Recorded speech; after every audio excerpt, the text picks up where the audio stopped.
deceptively righting the boat of the unconscious. Sidney Pollack's in story director plots a high-priced staging to hide and seek a body to rule it as suicide, from a living actor who plays the aptly named Mandy, Julian Davis, to a dead body fully enunciated as Amanda Curran, also played by Julian Davis. Yet Pollack, Ziegler, claims she's also a mysterious woman met only while masked. Mysterious woman, Abigail Good, or is she? This masked woman chooses him, their masks kiss, and then begs him to leave, fearing for both of their lives. Has he really met her before? Here's another clue. The other woman he meets at the masked ball also seems to recognize him. Any idea who she is? In the script she's called Young Woman, but remains unidentified in the credits. I had a lot of fun blurring out the nudity in those previous scenes. You're probably thinking, why would a man ever censor beautiful women like that? Well, this is on YouTube. Now, where were we? Oh, right. Kubrick has, in effect, already told us who she is in the film's logic. She's Domino, a long way from her. Ermine coat. These sleights of hand are the splinters of the film. Though Bill meets Mandy in the opening scenes of the film, he appears to not recognize her once dead, and he remains confused by Ziegler's explanation. Of course he does. It's a preposterous lie. To depressants and one stimulant affect the various women who inhabit the first party. A woman awakens from one after a sexual encounter. Another falls asleep to one while dancing as a prelude to sex. The first bedroom scene and the speech by the window is conjured through another depressant, marijuana. Prior to finding Mandy unconscious, Doc Harford tells his momentary, rainbow-luring friend Gail, who compliments a random act of his kindness, "That is the kind of hero I can be. Sometimes."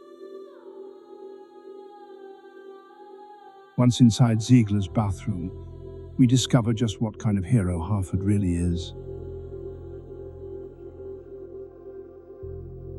Like the almond interview in The Shining.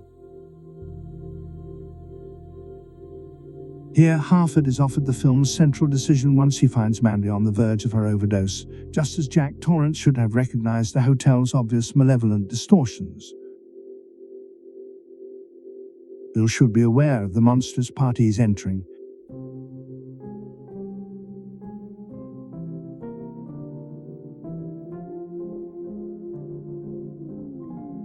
Any medical professional worth their degree would immediately put down the charade, the pretense of socialization, and would read the situation as potentially doomed.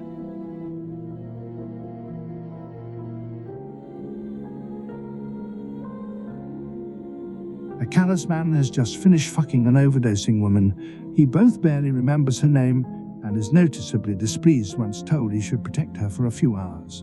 The heroic Tom Cruise, we usually validate, would offer the woman his coat, grab his wife, order a car or an ambulance to a hospital and explain to Victor he was close to being complicit in a woman's death and that perhaps he wants to rethink his life.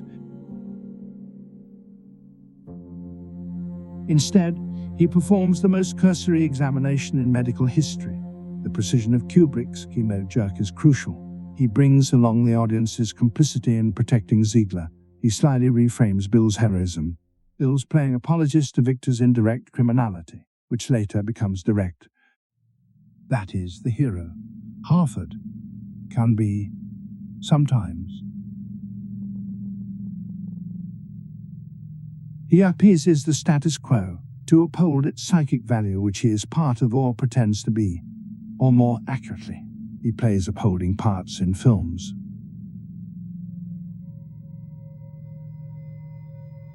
No wonder Bill has no memory of who Mandy really is despite meeting her twice.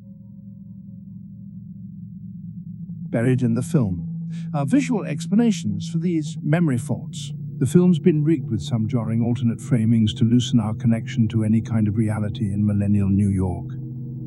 While Kubrick hints at conspiracy theory, he also hints there is none. Alice's dream And that's the game of eyes wide shut. Is it a dream or a conspiracy? Does the individual see more than there is to avoid the simplest explanation? What we are told is clearly not enough. Like Schnitzler's novel justifying the appearance of psychoanalysis in Vienna, Kubrick's film is making a dour investigation into our medical cosmological frame in 1999 New York. Did psychoanalysis work? Evidently, and our Dr. Harford stands in as the archetype and symbolic apparatus. No, pills, drinks, drugs. It's clearly a conjured, artificial occupation city, and New York is clearly a decaying cheap novelty of 20th century commerce. Rainbow fashions, above the rainbow, not below it, has its own password, the costume Harford needs, and once in the rear, red-carpeted and blue-lit room Milik offers his mannequins as life. And look closely, they are live humans. Dig deeper, and you can see how distorted Kubrick's New York is. Nick performs at an absurdly named Sonata Cafe. Sonata is not a name remotely associated with jazz, while next to it is a cafe named Gillespie's. Where Harford searches for Nick, everything is switched.